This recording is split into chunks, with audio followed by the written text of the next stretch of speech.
morning, everyone. Welcome again to Wisdom Wednesday Live Talk Show. I'm really happy to have you. Go right ahead and start sharing. Let others know that we are live. And we are going to be exploring a very important and interesting topic this evening. One that we all can say or all have something to say about it, can also share our own personal experiences and just share how it has been for us during this time of coronavirus, COVID-19, the pandemic. And we understand that it has been a hard one that was and is still a shocker. But we are happy that we are able to discuss and to explore this evening so that we can help others continue to thrive. And also as we continue to strive and to thrive to be and to become a better version of ourselves. We want to understand that mindset is everything. And even as we explore mental health and how it continues to affect people, I believe and I am an advocate. I want to be able to help others to overcome, to strive, and to thrive to whatever challenges we may face in life.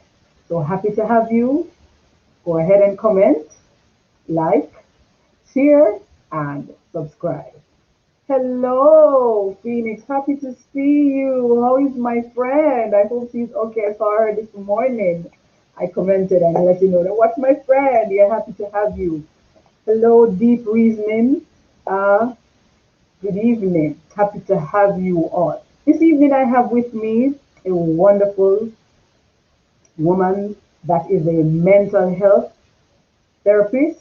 And in a while I'm going to introduce her to you and have her joining us. Fear, worry, and stress are normal responses to perceived or real threats. And at times when we are faced with uncertainty or the unknown, whenever we are faced with uncertainty or the unknown, it is normal for us to feel that way.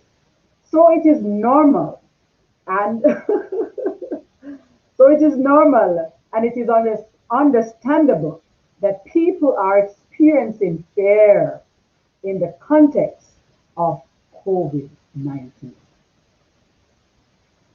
Added to the fear of contracting the virus in a pandemic such as COVID-19 are the significant changes to our daily lives, to our movements.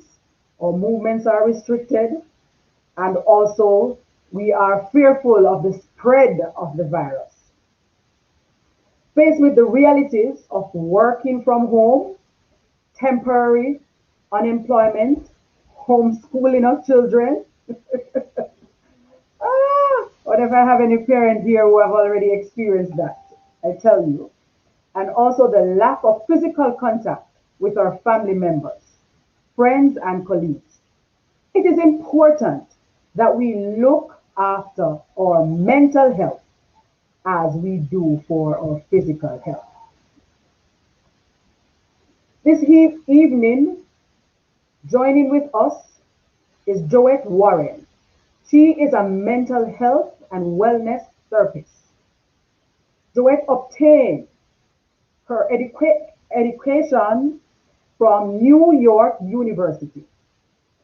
Joette has studied mental health and wellness with a focus on cognitive psychology and mental processes.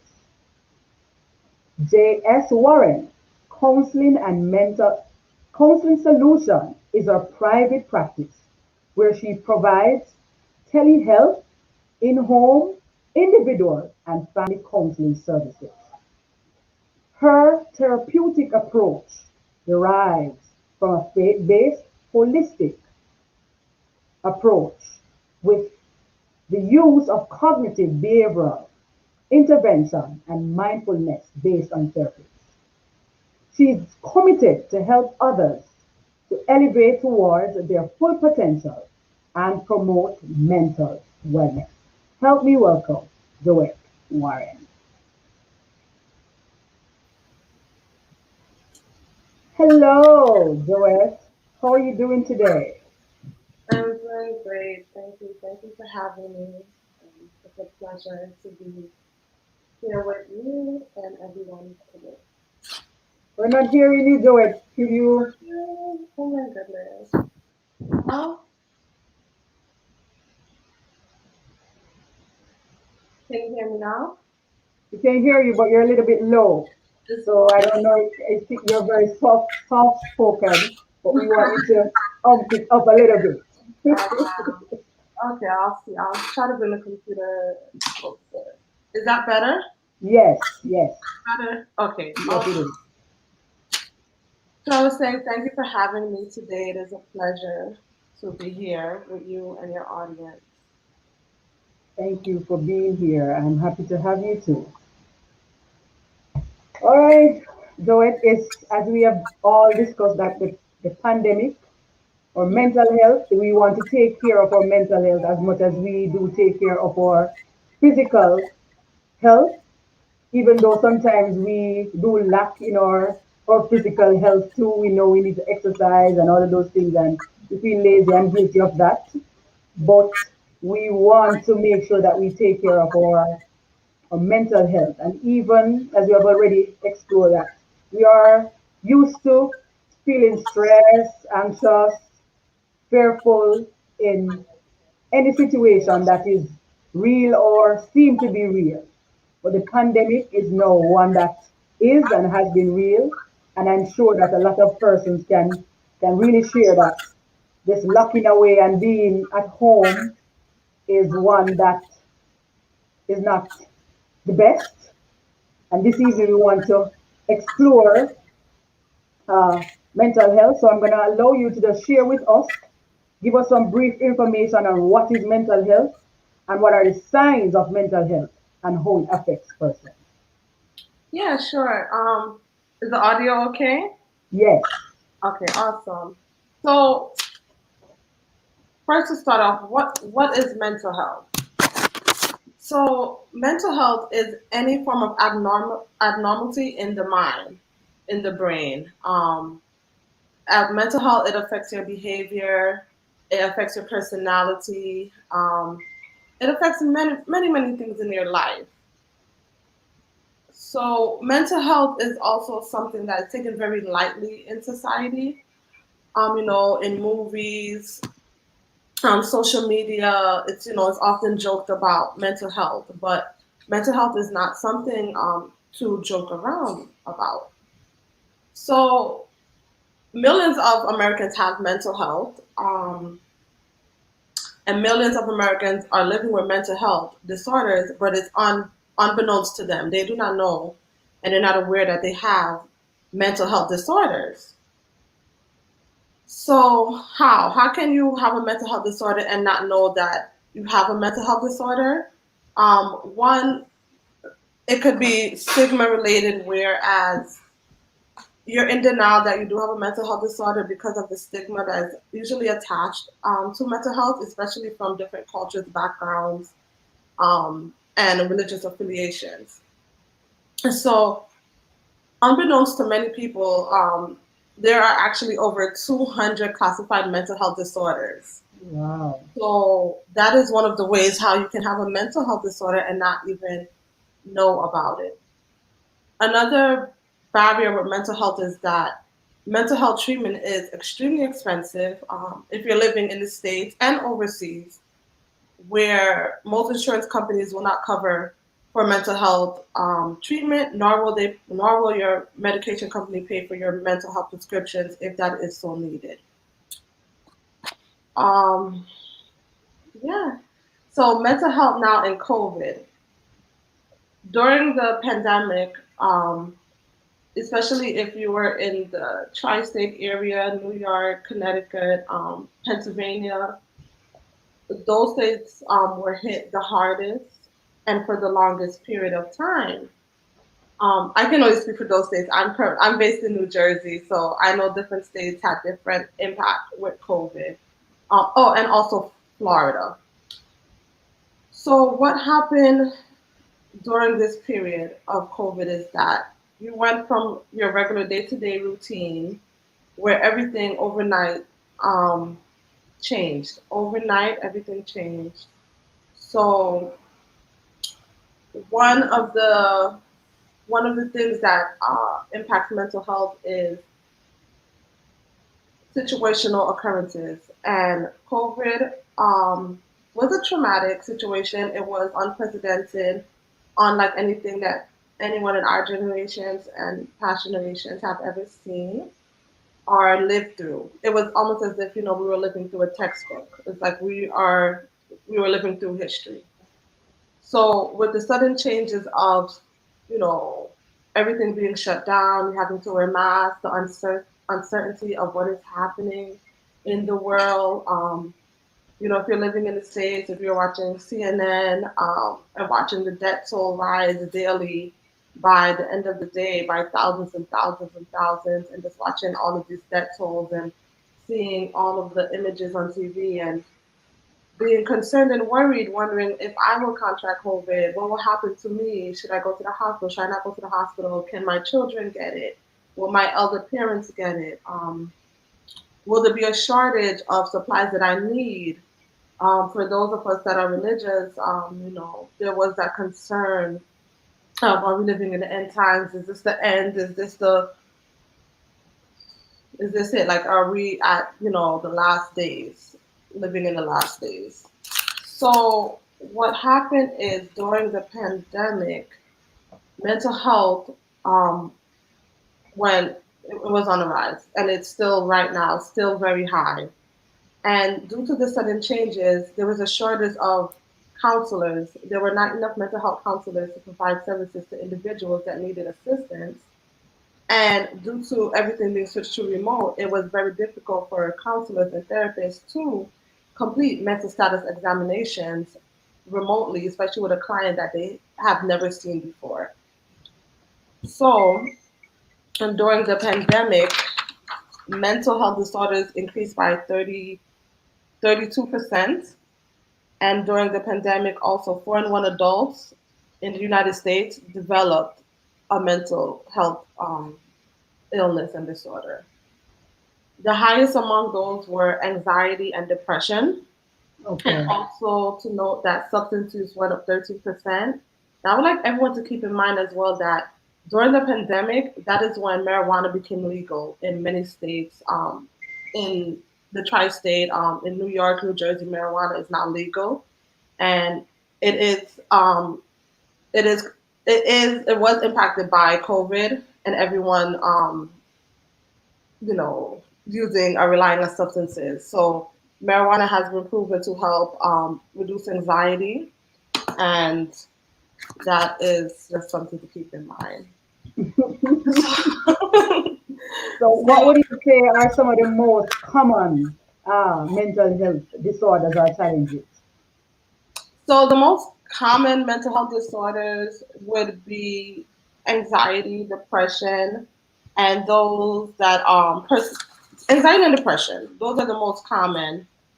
So mental health disorders, it's different categories. So you have anxiety disorders, behavioral disorders, psychotic eating disorders, and personality disorders. So one of the most common behavioral disorders in children is ADHD. So ADHD is like, when a child is very agile to say the least. They'll have a hard time focusing in school. They will be disruptive. They cannot focus. They're like, you say go do your homework, and then they're off in the kitchen doing something else. So those children would say, they're very hard of hearing. They don't listen. They cannot or have a difficult time following directions. Um, and that's mostly seen in male boys. So behavioral for children would be ADHD, Anxiety for adults, anxiety is actually prevalent in females, um, and more so in Caucasian females. So what is anxiety? What causes anxiety? Anxiety is usually brought forth by like excessive worrying, with the inability to stop worrying and worrying Okay. about things that may not be like trivial things, like did I leave the lights on? Will I make it? Will there be traffic tomorrow when I'm going to work? Um, will they have my favorite brand orange juice at the supermarket when I go later? And these things become obsessive where you're worrying about this all day.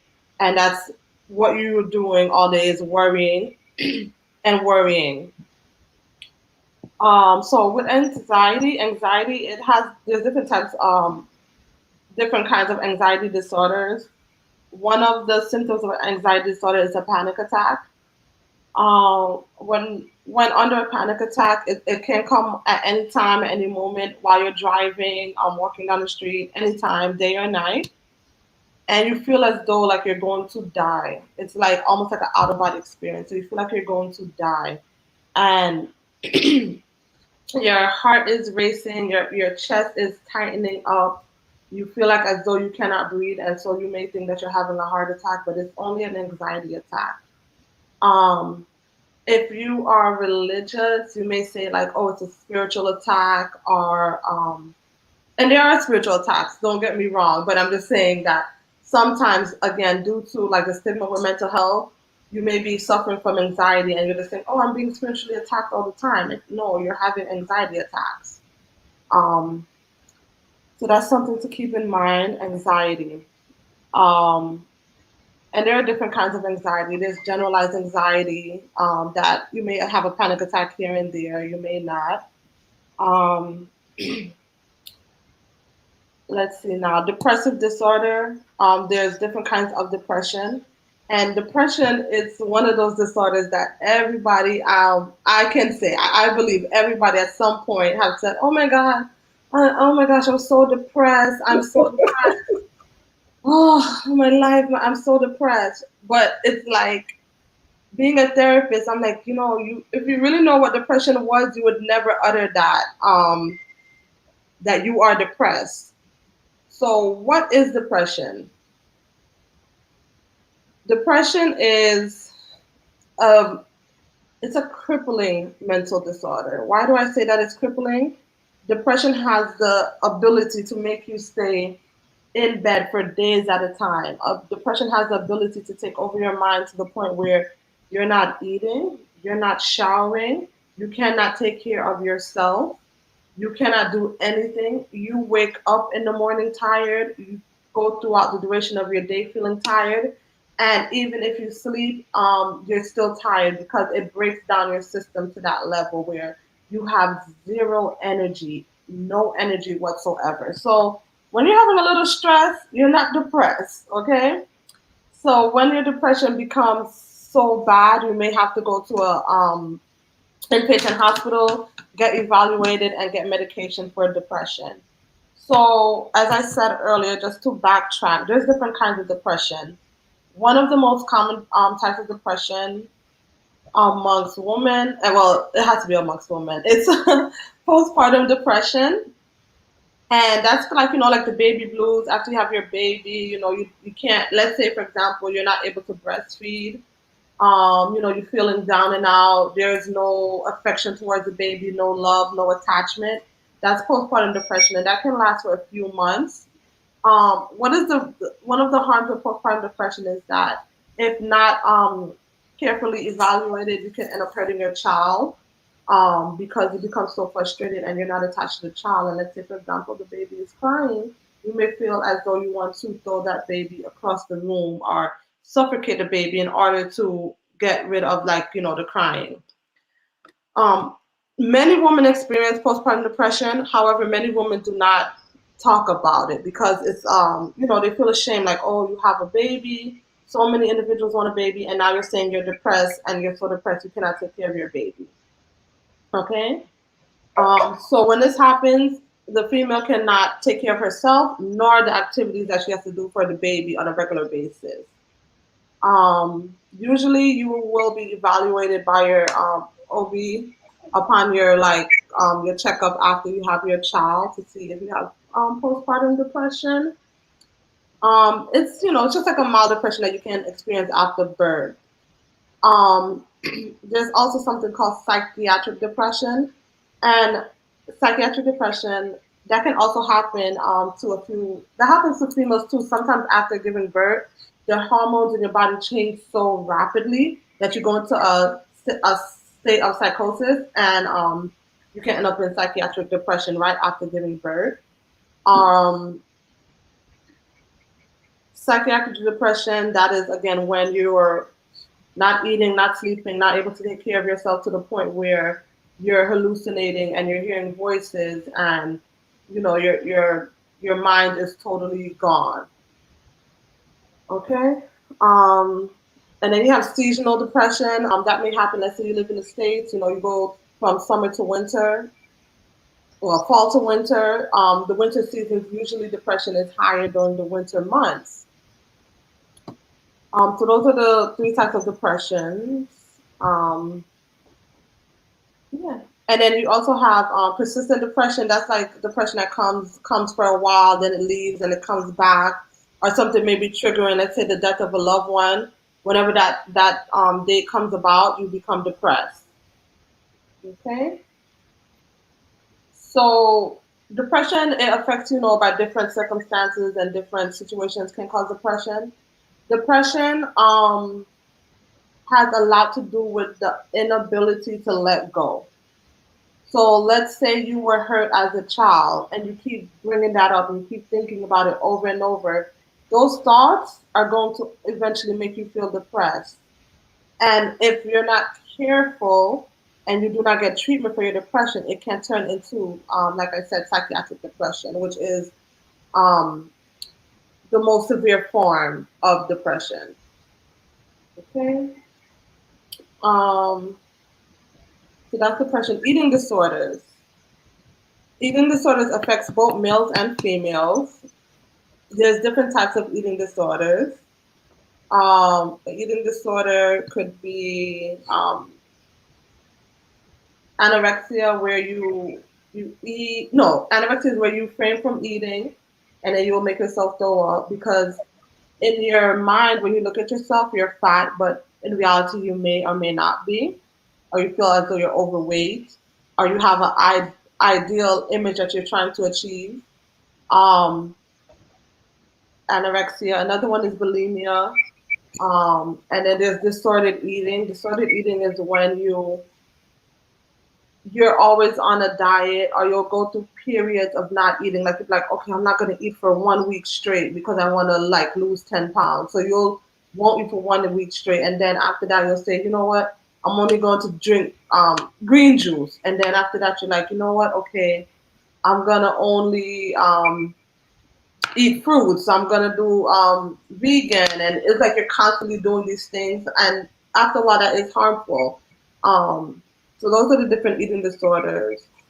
Eating disorders happen a lot in adolescence and the preteen years, and oftentimes because the body goes, especially for females and males, the body goes through a sudden change.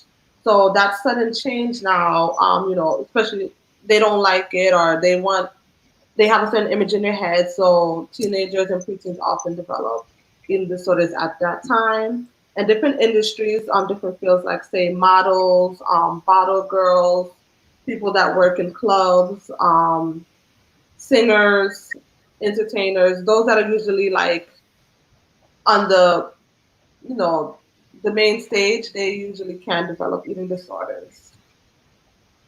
Okay. Okay, someone is asking a question. Oh, They're saying, what do you do if you have those symptoms? However, the doctor says you are normal. what do you do if you have the symptoms? Is for which disorder? It should. Which one? Let us know which one.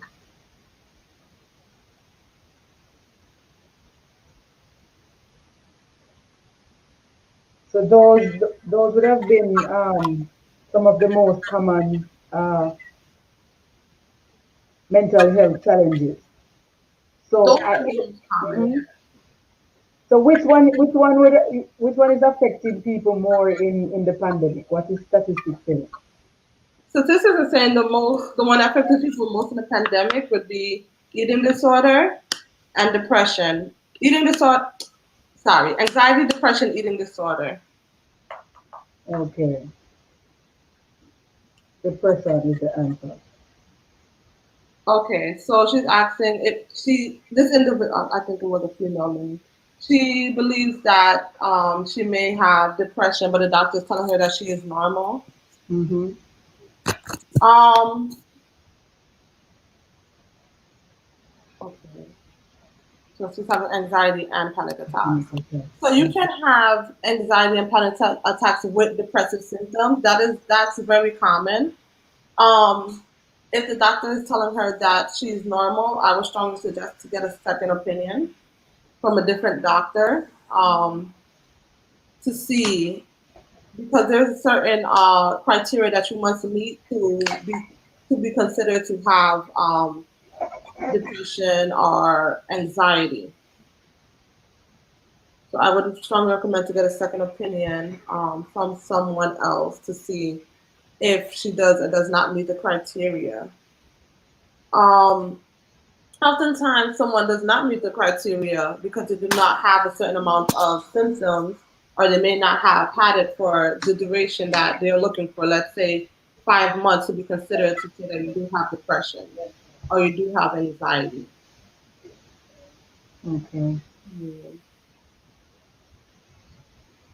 Um, So how do one deal with? What can people do to deal with uh, their mental health challenges?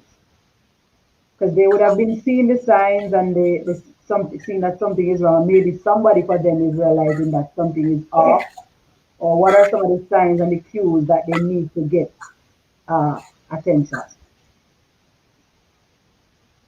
okay, great. That's a really good question. So again, like every disorder has different signs. So I'll just say, for example, anxiety disorder. So the signs of anxiety disorder is one of the main ones is like I said, panic attacks. Another one would be excessive worrying. Another one would be like a fear of dying, a fear of losing control. Those are some of the symptoms of anxiety. So at what point do you feel that you need to get help? When you realize that it's taking over your life, it's taking over your mind, and you are not able to complete and engage in the regular tasks that you have. So, for example, let's say you have depression, or you think you have depression, and you were working, and you just all of a sudden quit your job, not because of a conflict in schedule, not because you got offered another position. You quit your job just so you can stay home and sleep. That is a sign that you may have, be suffering from depression.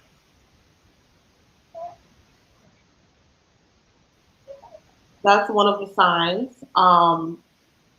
Anytime whatever is happening is causing you to not be able to perform your regular tasks and duties that that you normally would perform.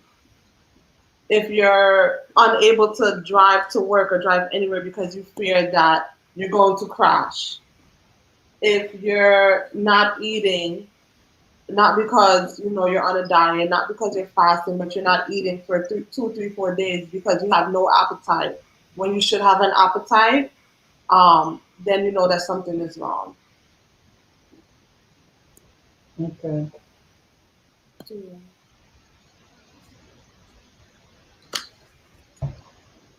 So I didn't touch base on this disorder earlier. Okay. Go ahead. I didn't touch base on this disorder earlier, but this is another one that I know is always joked about, and it's also something to not take lightly, and that is bipolar disorder. So bipolar disorder, you may hear like individuals say like, "Oh, she have two personality. Her head, his or her head, it goes and comes." They're up and then they're down. They're hot and then they're cold. Um, but bipolar is a disorder that causes extreme shifts in someone's personality, mood, and behavior. So there are different kinds of bipolar disorder. There's bipolar 1, and bipolar 1 is the one, I don't want to say more dangerous, but that's the one that is harder to treat because bipolar 1, that you to be diagnosed with bipolar 1, you have to have manic episodes. That is one of the key things with bipolar 1. You must have a manic episode that lasts anywhere from 5 to 7 days. So, yeah, at least 7 days, you must have a manic episode with bipolar 1. Okay? So, Um, so consistently the person will have a manic attack for for seven 7 days, days. for Wow. 1 week. In other words, 1 week manic, 1 week of sexually inappropriate behavior. So someone with bipolar 1, they'll be home, then they'll go to the city, they'll go here, they'll call this guy that they know or this girl that they know and engage in all kind of craziness because their mind, they're not in their normal frame of mind, right? Wow. Um, when that happens, let's say they may go on a shopping spree, buying cars, charging up their credit card, buying clothes, going out to eat. Um, then they'll go from going out to eat, so they'll be like, oh, I'm going on a vacation, I'm going to Europe, I'm going here, I'm going there. This is all within 1 week. I know it sounds very dramatized, but it honestly does happen, right? So Wow. whenever this happens, their family has to hurry up and immediately try to get them in a hospital because also during this manic period, suicide. They may try to kill themselves or they may engage in harmful behavior. So they overdo everything. So let's say they may go and do drugs. They're gonna like do a lot of drugs, drink a lot of liquor. And so when an individual with bipolar 1 is experiencing a manic episode, it is best to hospitalize them for that week so that they cannot hurt themselves or hurt others. So that's bipolar 1. And then you have bipolar 2. That is where a manic episode may not be involved with bipolar, but they go through long and extensive periods of depression. And depression with a milder form of mania. And to have bipolar 1, you must have at least one episode. I'm sorry, to have bipolar 2, you must have at least one episode where you were manic for 1 week to be diagnosed with bipolar 2. So with bipolar 2, let's say you were manic when you were 25, but you've never been manic again, but you go through frequent long periods of depression, that means that you have bipolar 2. But if you constantly go through manic episodes, then you have bipolar 1. So Okay. for persons who say that I'm bipolar, but then they just switch from moods to moods, then they wouldn't be bipolar then. No, they're not bipolar. Oh, It's just, so I yeah. realize that persons will use those terms then when it is not so. Because persons will be moody, they change from one mood to another and they say that, maybe classify the person as they're bipolar. So they are not then. No, you're not bipolar. And that, like I said earlier, that goes back with depression. You're saying you're depressed, but you're not really depressed. Because a person that is depressed is unable to take care of themselves. They're in their bed for a long period of a time. They're crying for no reason, no given reason. You're crying, and I mean crying for 2, 3 hours straight, sobbing. That is depression. Okay. Bipolar is having a manic episode at least once in your life, or having it repeatedly because you have bipolar 1. Bipolar 2, you can't sleep. You can't sleep. I don't mean like, oh, 2, 3 hours. Oh, I'm restless tonight. No, I mean you're not sleeping for 6 days and your eyes are bloodshot red and you can't fall asleep. You're very fatigued, and you're constantly thinking about suicide. You're constantly thinking about killing yourself. Um, So that is bipolar 1 and bipolar 2. And I just one more disorder that I didn't touch on Okay. earlier. It's schizophrenia. I was just about to ask about that one. Okay. Okay. Um, how can I say now? Schizophrenia. This one, just because a person is talking to themselves does not make them schizophrenic, right? What is schizophrenia and how do you develop it? I'm not sure. There's no real like telltale sign or like way to say how someone develops schizophrenia. How do you get schizophrenia? But schizophrenia is a long-term mental disorder. That means that if you are diagnosed with schizophrenia, this is something that you will have for the rest of your life, unless by some divine intervention you get it prayed out of you, or you are some miracle like that. But otherwise, it's usually a disorder that you will have for your whole life. And schizophrenia, it affects one's ability to think, how they feel, and how they behave. Schizophrenia is very common. Um, an individual with schizophrenia, they have a hard time keeping employment because let's say I'm on my medication and everything is going well, and then I run out of medication, or um, let's say that I'm when I'm not on my medication, or if my mind is like gone, you may see me one day dressed, nice, professional, and the next day you see me and I'm in like some dirty, dirty clothes, and I don't even know who you are. People with schizophrenia, they'll often be homeless, and you'll be like, oh, why is this person homeless? Like they don't have no family, but they don't choose to live or be with their family. Um, and yeah, it's hard. This is a disorder where you more than likely will have to take psychiatric medication for, as such with bipolar. So with schizophrenia, you have a lot of delusions. Um, so you have like false beliefs that are not reality. So you may have like an alter ego, or you may live in a fantasy world that only you live in, and know about, and you like will speak to your family and friends about this fantasy world as if like they should know about it. So for example, you will be like, "Oh, I went to White Land," and that's your fantasy world. You're like, "Oh, when I go to White Land, there's only pink and orange bunnies, and um, and why don't you guys come there with me?" And so on and so forth. I had a client once that she has schizophrenia, and her issue was that she felt that the police and the gangs in her community were watching her, and they were always trying to attack her, and the police were working against her, and they're spying on her, and they're trying to kill her and her family. And so it's like with these individuals, it's a lot of talk therapy, reality checking, and helping them to understand, or helping them to realize that this is not, really happening, which is hard because in their mind, this is their reality. So you have to now tap into their reality.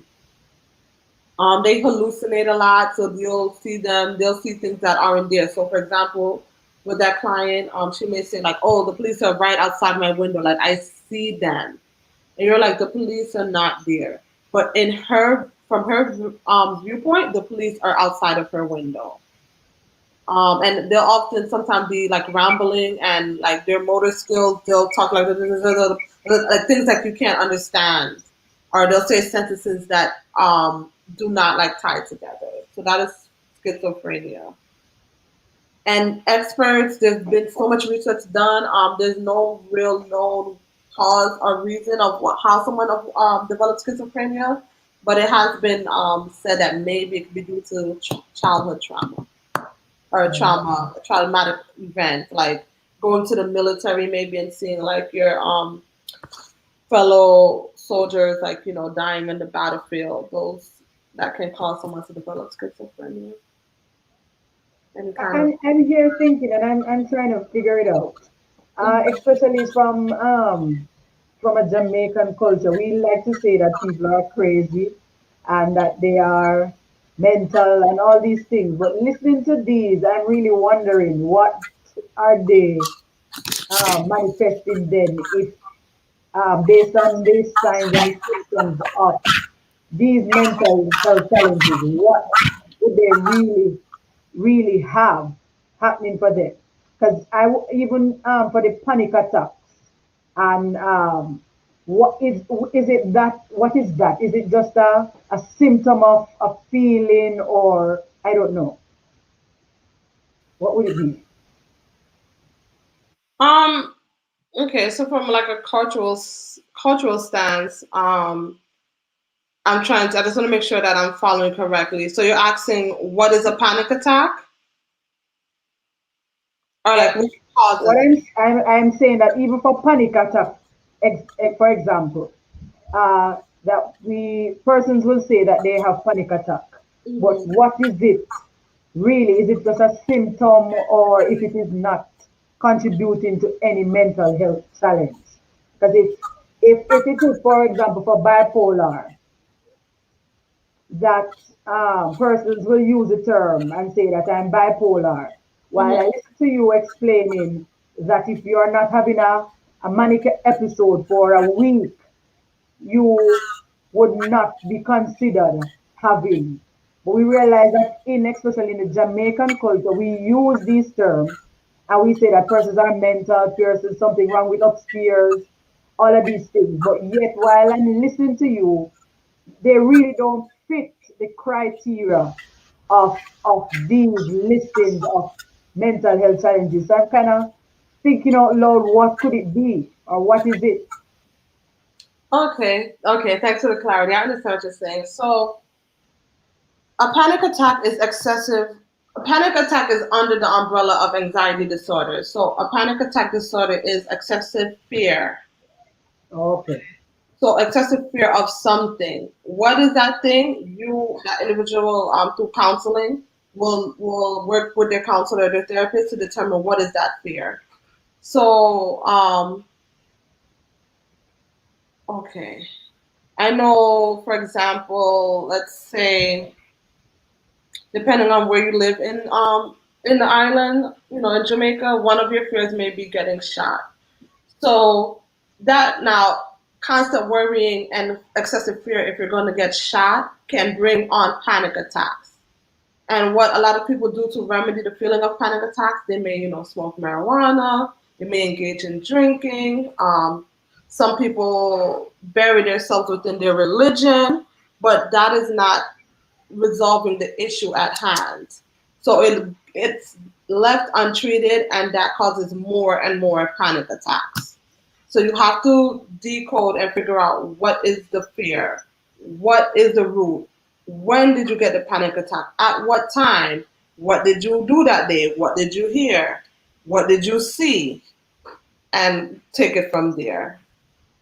Oh, okay, okay. So the fear is the underlining that is causing that persecution. Can I tell you? So how does one cope with having persons who have mental health challenges or they themselves having, and maybe they are having and they have not yet seek any medical attention? Yeah, so treatment for mental health is extremely expensive. It is so expensive. So one of the things that individuals can use that is cost effective, actually no money at all, is coping skills and strategies, um, and and practicing practicing mindfulness. So mindfulness now, that is the ability to be present and be in the here and now. Because as I stated earlier, most mental illnesses is attributed to regulation, like thinking about things that happened in the past, worrying about things that happened in the past, being worried about things that have not happened yet, that things that may or likely may not happen in the future. So deep breathing exercises, tapping, being mindful of what's happening around you. Those are some of the free strategies that anybody can do at any place to help them to, decrease their feelings and symptoms of any kind of mental disorder, leaning onto different support systems that you may have, such as maybe like your spiritual leader, um, maybe a close friend that you can disclose or feel comfortable disclosing information with, talking to someone, expressing your feelings to someone, and more important than anything else, setting boundaries in your life and in your different relationships. So avoiding being around people that are triggering, and establishing boundaries so that you are not now placed in a position that makes you feel uncomfortable or make you feel inferior or fearful or inadequate around other individuals. Okay. Someone is asking, can sexual abuse lead to panic attacks too? Yeah, so sexual abuse, sexual abuse can lead to panic attacks. It could be I the guess it beginning. would have been the trauma of it. Yeah, so sexual abuse, it can impact you or cause you to have panic attacks. It can also, there's a thing called PTSD, post traumatic stress disorder. So the trauma of the sexual abuse, thinking about the sexual abuse and not ever seeking or getting counseling, or therapy for that experience can cause someone to have panic attacks and can affect the relationships that you have in your present day in life. And I guess any trauma, because we looked at trauma a few weeks ago, Mhm. any trauma to the body or to an individual's life can cause um, one to have PTSD. But what we want to know is that if it can trigger mental health challenges.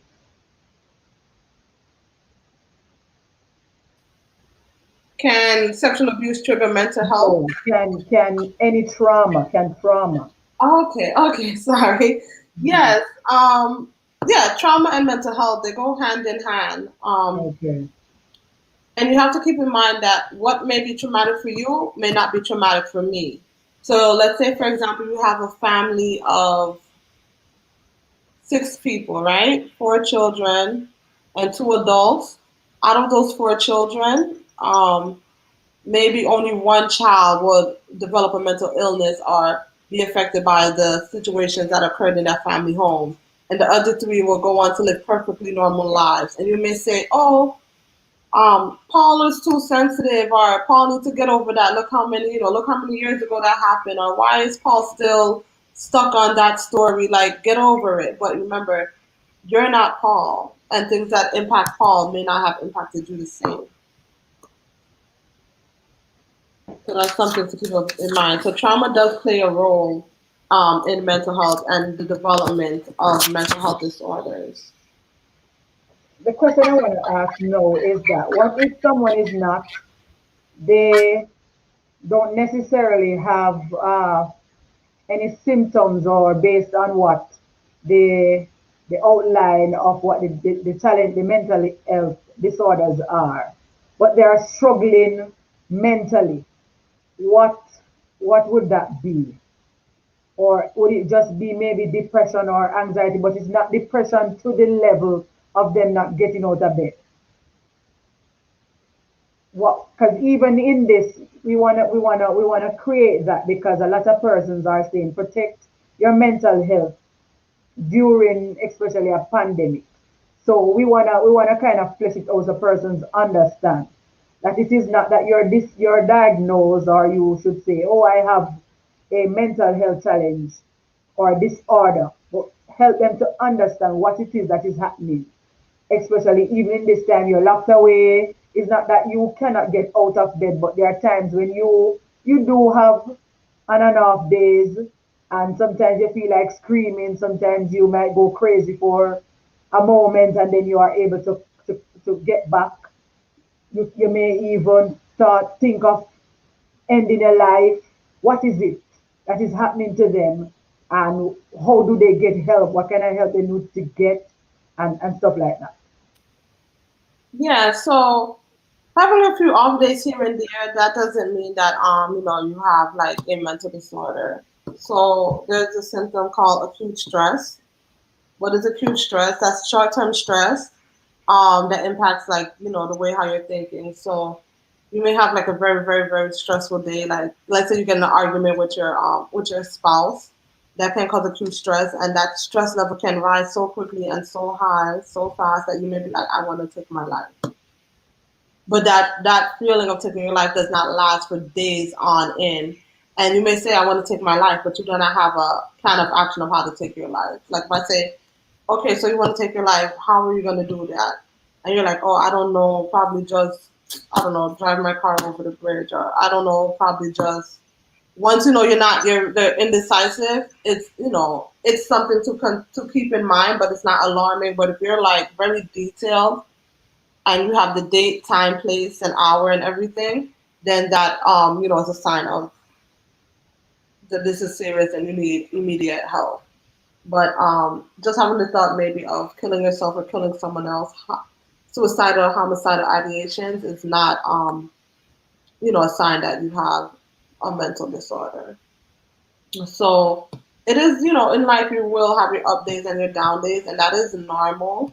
The only time that, it should be a concern, again, like I said earlier, is when you are unable to function normal within society. You're unable to take care of yourself. You're doing things that are very sporadic, and you're making very, very poor decisions, or doing things that can be harmful to you or be harmful to others. That is when, it is becoming a problem. But being down, not feeling like it, I can't be bothered today. I don't want to talk to anyone today. I just want to stay home. Um, that's normal. Okay. I've heard the term that says there's a thin line between sanity and insanity. Is that so? Very much so. It's like there's a thin line between love and hate. You could be sane today and insane tomorrow. You can Okay. hear something right now and it chip your head, and you're never, it will be hard for you to recover um, from that news that you heard. Because remember, it's a lot about chemical balance in the brain. So once it shifts, it's very hard to get it back. It can be stabilized, but you may never be the same again after hearing certain news or experiencing certain things. And I guess that is on the note that we want to end tonight's show is that you want to protect your headspace, your up there. So because it's a very thin line and you don't want to lose it because you may not be able to cross back over. So thank you so much, Joette, for being here with us this evening and sharing a whole wealth of knowledge. And as we are about to go, I'm just going to let you share with us some of the things that people can do, what we can do to maintain our sanity, to keep upstairs working. And even though we have good days and bad days and up days and not so, all of those things, what can we do to stay on top of things, on top of our game, not to sing, not to go do something that is serious and detrimental?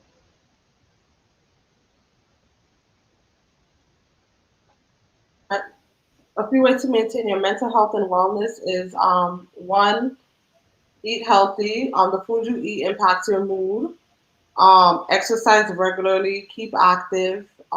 Regular exercise. If you don't have access to a gym or whatever the case may be, you can do some jumping jack, push-ups, and squats right there wherever you are. Refrain from using other substances to cope, such as alcohol, marijuana, cigarettes, anything like that to cope, and or food. And talk to somebody that you trust. And if you feel like you don't have anybody that you trust, write it down in a journal because your journal can't talk. Just try to make sure you keep it in a safe location. Do your best to engage in things that you enjoy, spend time with family and friends, and set goals. Because when you have something to work towards, you have something to live for. So set realistic goals and try, every morning when you wake up to state something that you're grateful for to keep you rooted and grounded. Awesome, awesome, awesome stuff. And one of the things that we know that this show is built on that. We're striving and thriving to be and to become a better version of ourselves. Understanding that mindset is everything. Mindset is everything. It's all about how we view it, how we see it, what we want, and all of that. And it says that happiness is a mood and positivity is a mindset. So to be positive, it's a mindset. And how do you stay on top of the game? How do you stay happy? For me, I believe that if you go to your bed grateful and thinking happy, then you will wake up in the morning feeling that way. Many times we're too miserable and we're grumpy. And if you go to your bed grumpy, and you wake up in the morning and oh, oh, the sun is coming through my blinds. I'm like, oh, so want to be more practice mindfulness as our therapist said tonight, living in the now, right? Live in the here and now. Here and now. Practice mindfulness, living in the here and now. Yes. And I've often said too that if we sometimes we measure or and that's some of the one of the things that maybe stresses out a lot of people so much, especially right now in the pandemic, is the fact that you feel stuck. You can't go anywhere, you had so many plans and then everything is stuck. You can't see anybody, you can't do anything because once upon a time you maybe could feel and you say, all right, I'm gonna just dress up and go somewhere. You feel stuck. And two, we have plans, we have business ideas, we have all kind of different plans. I plan to buy some stuff and everything feel like no, it's a setback. But I've often said that don't measure your success from the angle at which you want to go because when you want to go to a level and it's not happening, you're going to be so frustrated and so stressed when you look at, I wanted to be here, I should have been here, I'm 30, I'm 40, and I don't have, and I should have. Oh my God, if you look at it from that angle, you're going to be so miserable and uneasy. But if you look at it from the angle that, oh my God, look at where I'm coming from. Last year, 3 years, 5 years, I didn't look like, even my pic tell that I don't look the same way. So something is happening for you. And that's how we want to look at it. Practice mindfulness and living in the here and now. Thank you so much, Joette. I normally know Josette, so I want to call you Josette so much. Joette, thank you so much for coming and sharing with us this evening. I really, really appreciate your presence. Thank you so much. And just to finish off, I just want to say, in life, one of the key ways to maintain your mental health is to always expect the unexpected. And once you can always keep that in mind, that's one key way to maintain your mental health. Perform, perform. And as we go, we always end with our relaxation technique. So we ask that you get yourself in a relaxed mood, and we are going to, if you want to close your eyes, that's okay. If you have not yet subscribed, viewers, thank you so much for sharing and for commenting and for being here, for asking your questions. If you are new, all the fans of Joette, please subscribe. Just hit that subscribe, that word subscribe down the bottom. We go live every Wednesday at 7 p.m. Eastern Standard Time, 8 p.m. Eastern Daylight Time. And also on the channel, women share their testimonies, how they have been broken to be blessed. So it's Broken to be Blessed Network. So happy and please subscribe because we're building a great network over here. All right. So get yourself in a relaxed mode, in a relaxed position. And if you want to close your eyes, that's fine too. We are going to inhale. We're going to hold that breath in our chest, and then we're going to softly exhale through our mouth. I'll tell you when to inhale and to exhale. Are we ready? One, two, three. Inhale, exhale. Inhale and exhale. Inhale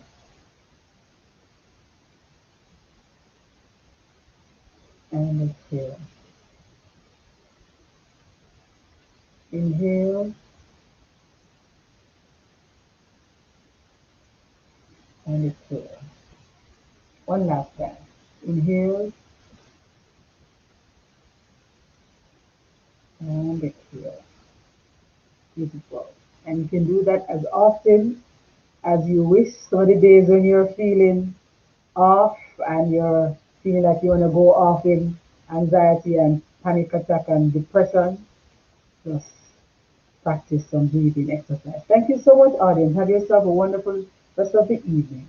Bye bye. Thank you so much, Joette. Have yourself a wonderful rest of the evening too. Bye bye.